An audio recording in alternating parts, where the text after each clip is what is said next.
오늘 성경에 보면은 두 제자가 이제 예루살렘에서 엠마오로 가면서 두런두런 이 얘기를 하고 있어요. 3일 전에 예수님이 십자가 지시고 또 형을 대속의 은혜를 입힌 그 모든 사건들을 서로 대화하면서 갔습니다. 그럴 때 거기에 부활하신 예수님이 찾아오셨어요. 그들 대화 속에 예수님이 개입하셨습니다.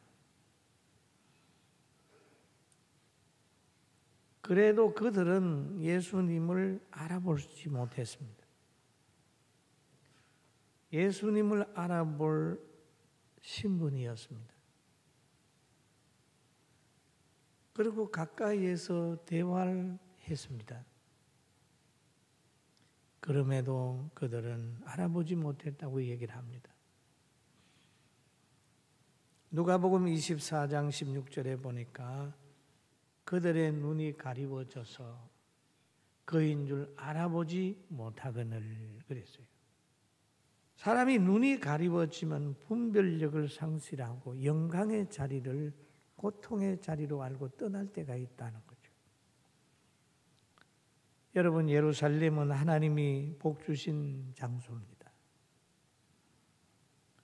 하나님은 천국을 지칭할 때도 보면은 새 예루살렘이라고 지칭을 했어요. 계시록 21장 2절에 우리 한번 같이 봅니다.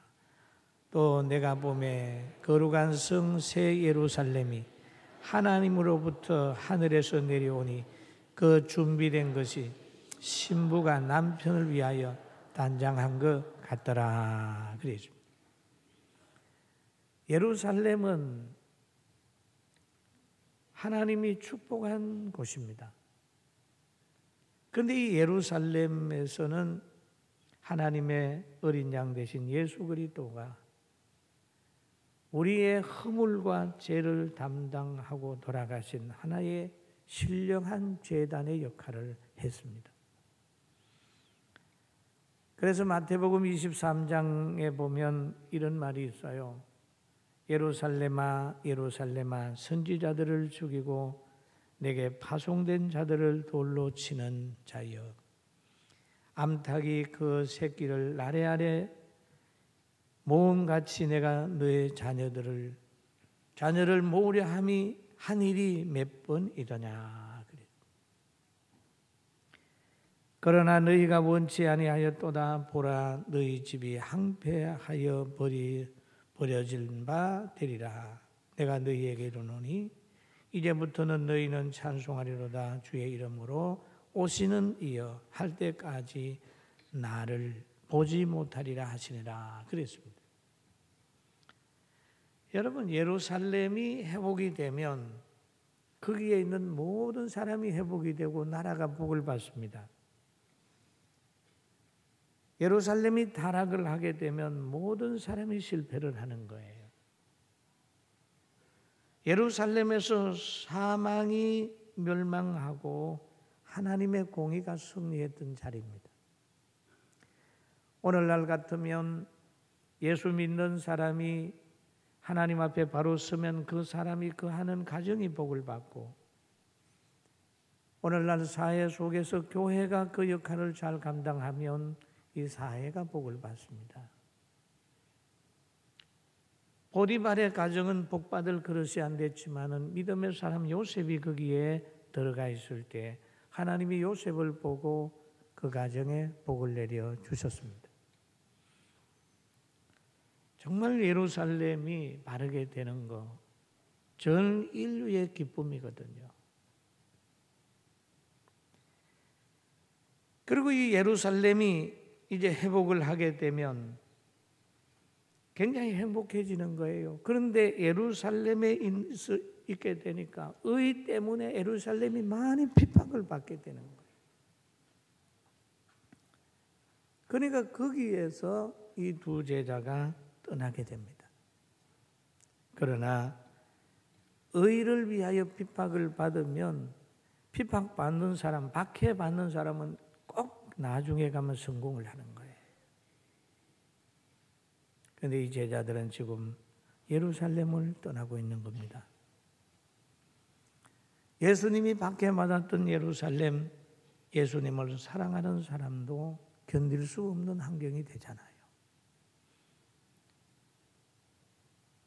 또 의가 지배하는 교회라고 하면 불의한 생각을 가지고 있으면 견딜 수가 없을 겁니다. 불의가 지배하는 그곳에 의로운 생각을 하는 사람은 굉장히 고민과 고통과 좌절에 빠질 거예요. 두 제자는 두려움과 근심과 슬픔으로 인해 예수님도 알아볼 수 없을 정도로 그만 눈이 어두워져 버렸습니다. 그래서 예루살렘을 떠난지도 모릅니다. 너무 슬픔 때문에, 너무 좌절하는 것 때문에 판단력이 상실한지도 모릅니다. 사랑하는 성도 여러분, 힘들고 어렵고 박해가 있어도 예루살렘은 떠나지 말아야 됩니다. 할렐루야. 그래서 성경에 그러잖아요. 부활하신 예수님께서 사도행전 1장 4절 5절에 이렇게 부탁합니다. 같이 봅니다.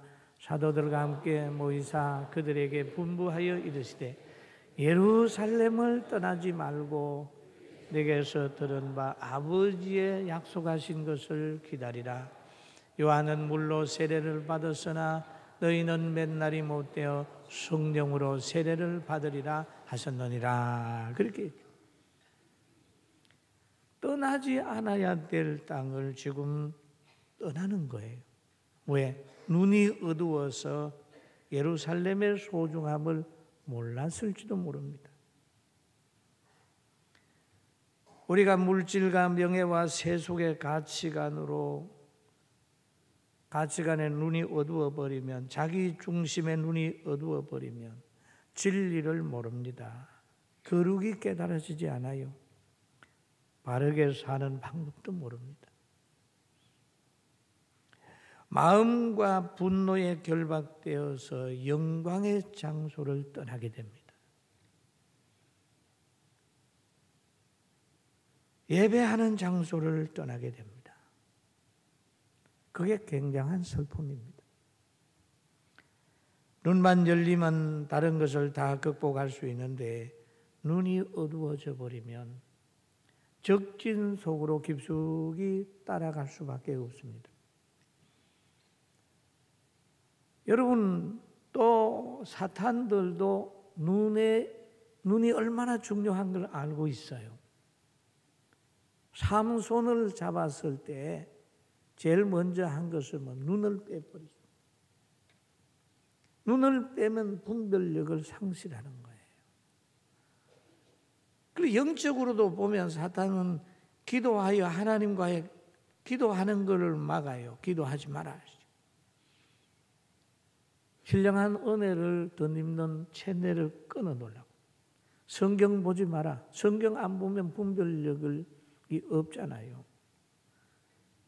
예배 교회당 가지 마라. 이 세 가지를 통해서 성도들의 눈을 어둡게 한단 말이에요. 여러분들은 눈 어둡지 말고 눈이 밝아지길 바랍니다. 기도해서 하나님과의 관계에 바로 맺어서 신령의 눈이 떠지고 하나님의 말씀을 늘 읽어서 하나님의 뜻을 찾는 분별력의 눈이 밝아지고 예배당에 와서 하나님 앞에 예배드림으로 심령의 눈이 잘 떠져서 승리하게 되기를 주님의 이름으로 축원합니다. 그런데 오늘 눈이 어두웠던 이 사람들, 눈이 어두워지면 기뻐해야 될 장소가 슬픔의 장소가 되는 거예요. 그렇게 사랑했던 예수님이 다가와서 대화를 해 주는데도 이들은 눈이 어두웠기 때문에 기뻐하지 않았습니다. 예수인 줄 모르기 때문에 오히려 그 말에 마음만 상해버린 것입니다. 만약에 이 장소에서 눈이 열렸다면 예수님을 보고 얼마나 좋아했을까요? 굉장히 좋아했겠죠. 그런데 눈이 다 끼어버리니까 오히려 질문하고 자기의 대화 속에 함께 했던 예수님을 향하여 책망도 하는 거예요. 누가복음 24장 18절에 보니까 그 한 사람이, 두 사람 중에 한 사람이 그 말이죠. 글로 바라 하는 자가 대답하여 이르되 당신이 예루살렘에 체류하면서도 요즘 거기서 된 일을 혼자만 알지 못하느냐? 왜 예수님 보고 나무라는 거죠? 혼자만 알지 못합니까? 그러면서 그는 말을 이어가기를 또 예수님이 물어보는 거예요. 이르시되 무슨 일이냐 하니까 나사렛 예수의 일이니 그는 하나님과 모든 백성 앞에서 말과 일에 능하신 선지자거늘. 그러면 예수님을 백성들이 어떻게 봤냐 하면 말과 일에 능하신 선지자, 좋은 분으로 백성들은 이해했어요. 그런데 이 좋은 분들을 타락한 교권과 시기하는 그들은 좋은 예수님이 아니라 나쁜 예수님으로 많은 사람에게 소개하고 결국 모든 무리가 예수님을 십자가에 못 박아라고 하는 그런 결정을 하게 해서 십자가에 달아버렸어요. 그걸 그 중에 한 사람 24장 20절에 보니까 우리 제사장들과 관리들이 사형 판결에 넘겨주어 십자가에 못 박았느니라. 그럼 백성들의 생각과 대제사장과 관리들의 생각에 차이가 있다는 걸 여기에서 볼 수가 있는 겁니다. 여러분 지금도 정치하는 사람과 국민들의 마음에 차이가 있을 수 있죠. 또 교계의 지도자들과 또 순수한 성도들과의 생각에 차이가 있을 수 있을 겁니다. 여러분 우리는 여기에서 참 하나님 앞에서 이루어지는 이런 것들을 보면서 두 무리의 차이가 있지만 역시 그거 역시도 하나님이 개입을 하셔서 인간의 죄를 위한 대속에 피었다 라는 것을 다시 한번 생각하면서 믿음을 잘 지켜가시길 주의 이름으로 축원합니다. 그런데 오늘 제자들의 눈이 밝아져서 다시 예루살렘으로 돌아온 사건이 있습니다. 오늘 본문이지요. 두런두런 얘기하면서 엠마오로 가면서 그들은 근심하면서 갔어요. 예수님을 만나서 깊은 대화 속에 빠져들어가면서 그들은 이렇게 얘기를 합니다. 자기들도 부활의 소식을 들었다. 그런 말을 하죠. 24장 22절에서 24절 한번 같이 봅니다. 또한 우리 중에 어떤 여자들이 우리로 놀라게 하였으니 이는 그들이 새벽에 무덤에 갔다가 그의 시체는 보지 못하고 와서 그가 살아나셨다 하는 천사들의 나타남을 보았다 함이라. 또 우리와 함께한 자 중에 두어 사람이 무덤에 가연 여자들의 말한 바와 같음을 보았으나 예수는 보지 못하였다 하거늘.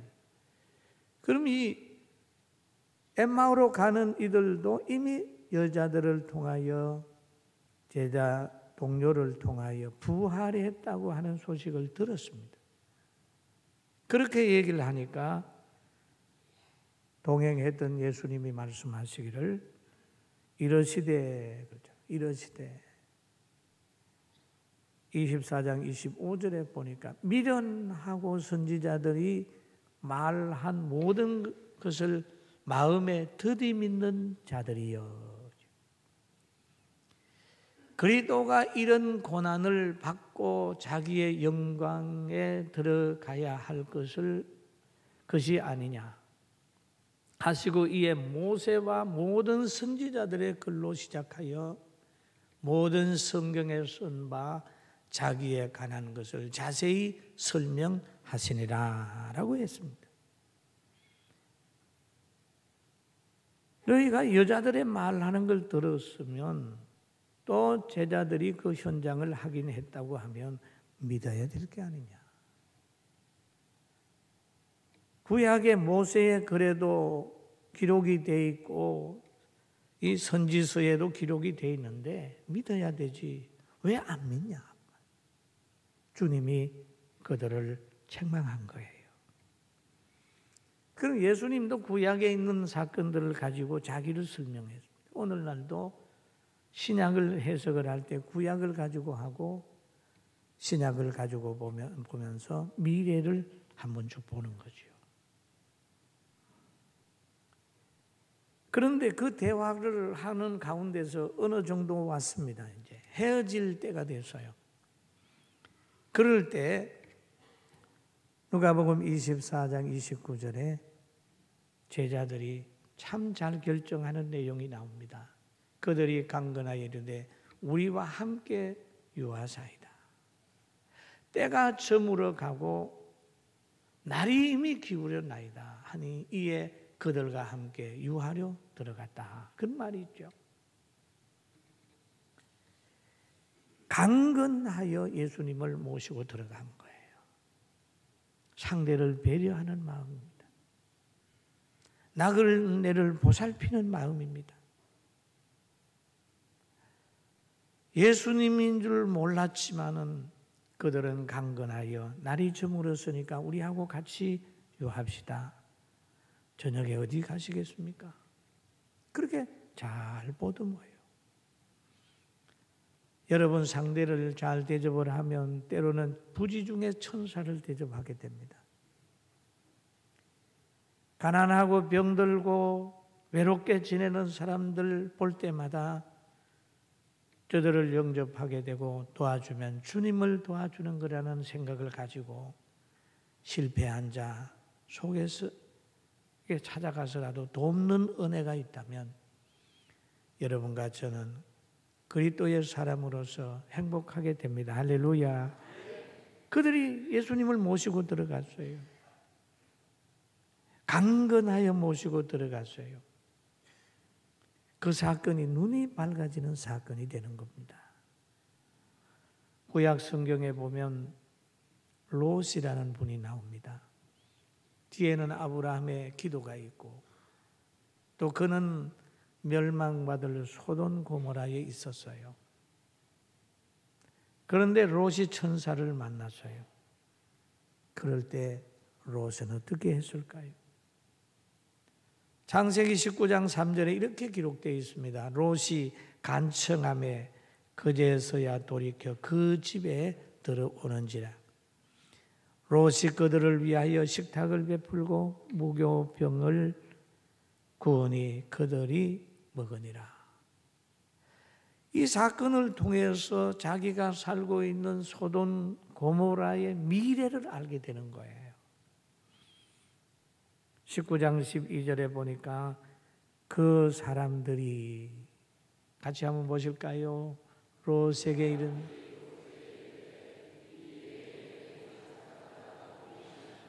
예.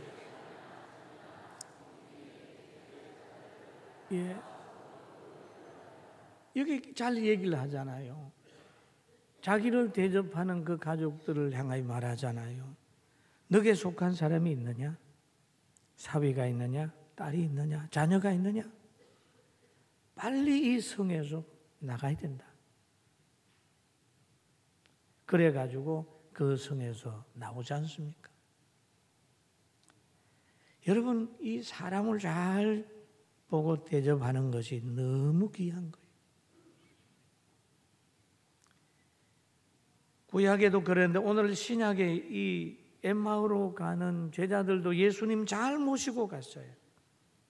그러니까 예수님은 그들과 함께 들어가셔서 음식을 잡수실 때에 떡을 가지고 축사하시고 떼어서 그들에게 줍니다.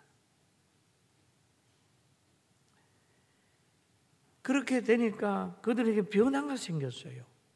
누가복음 24장 31절에 변화가 생겼지요. 그들의 뭐가 밝았지요?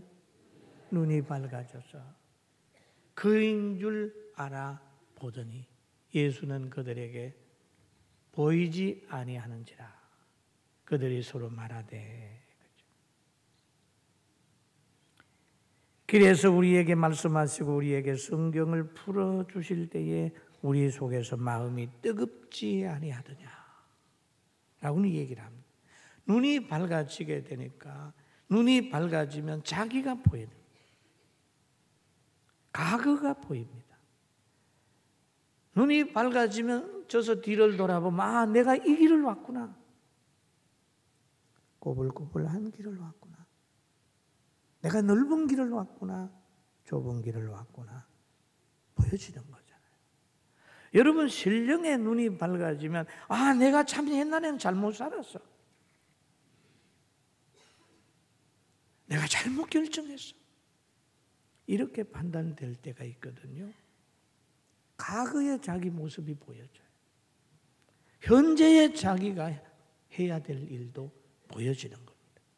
그리고 미래를 설계할 수 있는 그런 능력도 생기는 거예요. 그럼 엠마오로 내려가는 제자들, 예루살렘을 등졌던 제자들이 눈이 밝아지니까 당장 변화됐습니다. 눈이 밝아진 상태에서 24장 34절 35절 이렇게 기록되어 있죠. 곧 같이 한번 봅시다. 곧 그때에 일어나 예루살렘에 돌아가 보니 할렐루야. 일어나 예루살렘에 돌아가 보니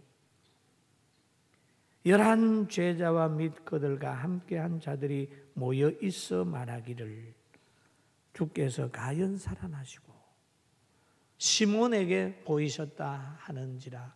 두 사람이 길에서 된 일과 예수께서 떡을 떼심으로 자기들에게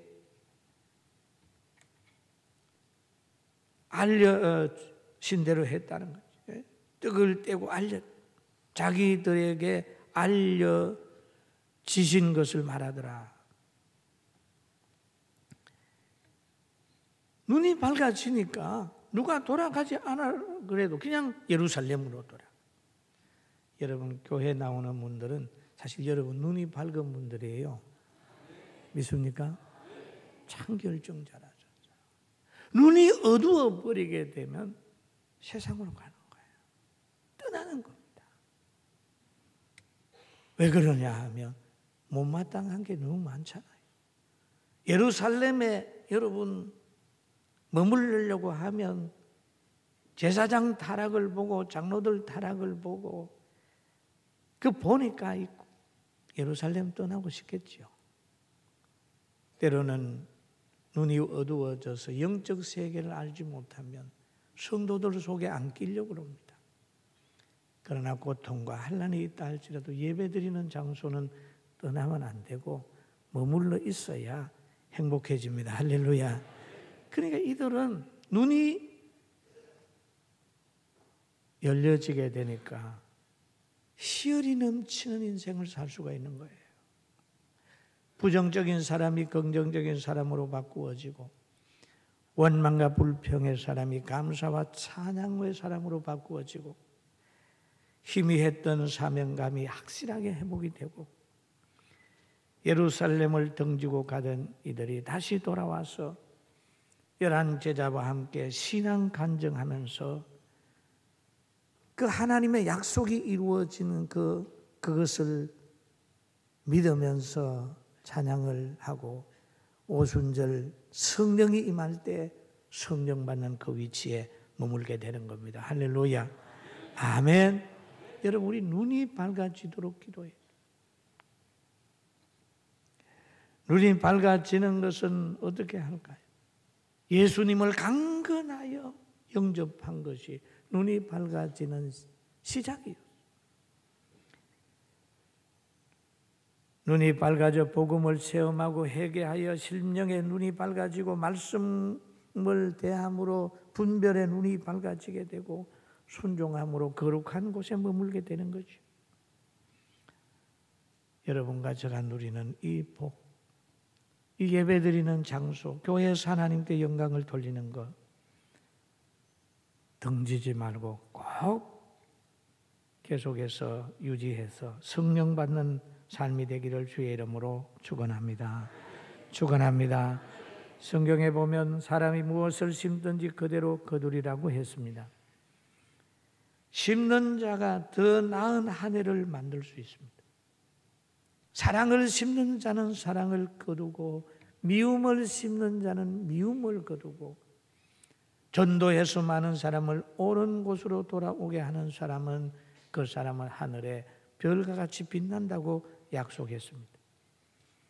눈이 열려서 사명을 회복하기를 주님의 이름으로 축원합니다. 사명이 회복이 돼요. 그리고 가정도 부부간에 다른 거 회복보다는 사랑이 회복이 돼요. 가족 간에도 서로 조건 없는 사랑을 쏟아부을 수 있어야 나머지 문제가 다 해결이 됩니다. 사랑하는 성도 여러분, 엠마오로 가는 제자들이 예수님 만나 돌아오듯이 예수님 강건하여 영접해 들어가서 예수님의 찢어주는 그 떡을 먹음으로 눈이 밝아졌듯이 오늘도 눈이 밝아져서 늘 예배하는 곳 영적인 예루살렘 교회를 통해서 항상 행복해지기를 주의 이름으로 축원합니다.